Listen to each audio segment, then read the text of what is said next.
병원균에 대처하는 인류의 능력이 제대로 발휘되기 전까지 인간은 고작해야 40에서 50살을 전후한 평균 수명을 갖고 있었습니다. 이는 특히나 높았던 영아 사망률도 큰 영향을 끼쳤죠. 그래도 운이 좋아 별다른 병에 걸리지 않고 80세에서 90세까지 생존한 사람들도 있었으니 분명 인간의 수명은 적어도 그 정도까지는 DNA 단계에서부터 설계가 되어 있었음은 확실하다고 생각할 수 있겠습니다. 그런데 이런 천수를 누리는 사람은 극히 일부였을 정도로 세균이 그렇게 강력했던 걸까요? 세균과의 전쟁에서 인류가 더 쉽게 살아남도록 도와준 페니실린의 발견과 그 역사를 짚어보겠습니다.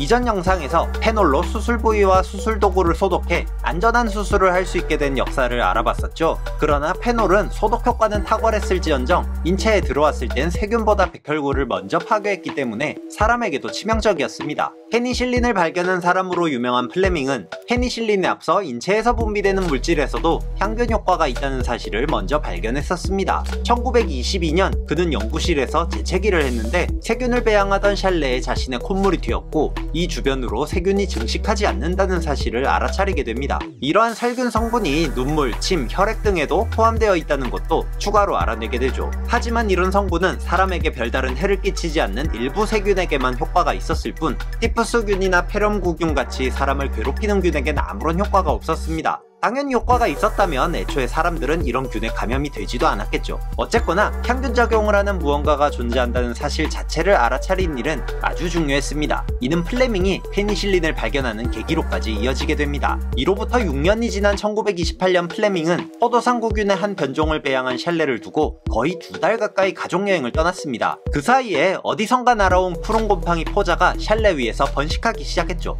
여행에서 돌아온 플레밍은 샬레에 내려앉은 푸른 곰팡이 주변으로 포도상구균이 번식하지 못하고 있음을 발견하고는 과거 콧물에서 세균이 증식하지 않았던 기억이 떠올랐습니다. 그리고는 푸른 곰팡이가 모종의 항균 물질을 만들어내는 것이라 생각했습니다. 생물 분류는 목과 속, 종 등 다양한 단계로 나뉩니다. 여기서 이 곰팡이가 페니실륨이라는 속에 속한다는 사실을 알게 된 플레밍은 이 모종의 물질을 페니실린이라 부르기로 했습니다. 구독해주세요. 페니실린의 발견은 인류 역사에서 엄청나게 우연한 사건이 겹친 로또 당첨과도 비교할 수 없는 큰 행운이었습니다. 우선 아주 정갈한 시설이 아니라 이물질이 들어갈 수도 있는 환경에서 균이 배양되고 있었고 여러 종류의 푸른 곰팡이 중에서도 높은 효율로 페니실린을 생산하는 곰팡이 포자가 내려앉았으며 이 곰팡이가 충분히 번식할 수 있도록 마침 플레밍도 오랫동안 자리를 비웠죠.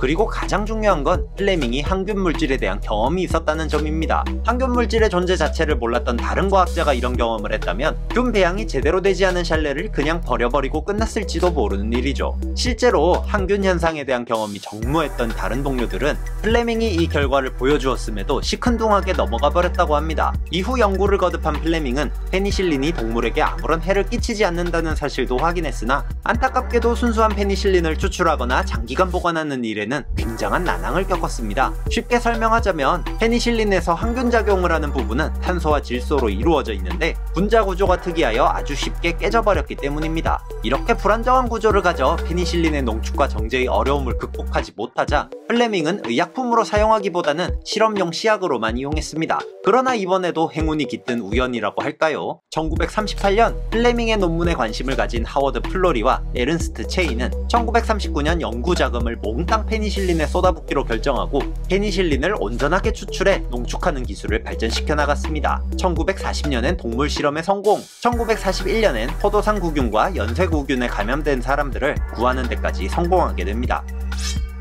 1940년대는 한창 2차 세계대전으로 전세계가 불길에 휩싸여 있을 시절이었습니다. 1942년 영국과 미국에서는 페니실린 연구를 국가기밀로 지정하고 본격적인 연구를 시작했습니다. 여기 들어간 자금은 무려 핵폭탄을 개발하던 맨해튼 프로젝트에 버금갔다고 합니다. 1944년 노르망디 상륙작전 이후 페니실린은 기적의 약이라는 이름에 걸맞게 수많은 부상병을 구했습니다. 군인들은 병에 걸려도 금세 회복했으며 부상치료에서도 2차 감염으로 고통받지 않게 되었습니다. 태평양 전쟁 중 일본도 페니실린에 대한 풍문을 듣고는 제조 연구를 시작했습니다. 발등에 불이 떨어진 군부는 다급하게 페니실린 정제에 성공하길 원했지만 양산 기술이 뒤떨어져 병사들을 구하는 데 쓰이지는 못했다고 합니다. 2차 세계대전 이후 페니실린의 뒤를 이어 갖가지 항생물질이 개발되었습니다. 의료계는 아마도 병을 거의 정복했다고 확신했을 겁니다. 인류의 역사만큼이나 오랜 기간 인류를 괴롭힌 거의 모든 감염병을 아주 짧은 시간 안에 퇴치했기 때문이죠. 하지만 점차 내성균이 등장하기 시작했고 이미 1955년엔 당시 쓰이던 4종의 항생물질이 모두 듣지 않는 슈퍼 이질균이 등장하기도 했습니다. 이렇게 질병과의 싸움은 끝날 듯 끝나지 않으며 지금도 이어져 오고 있습니다.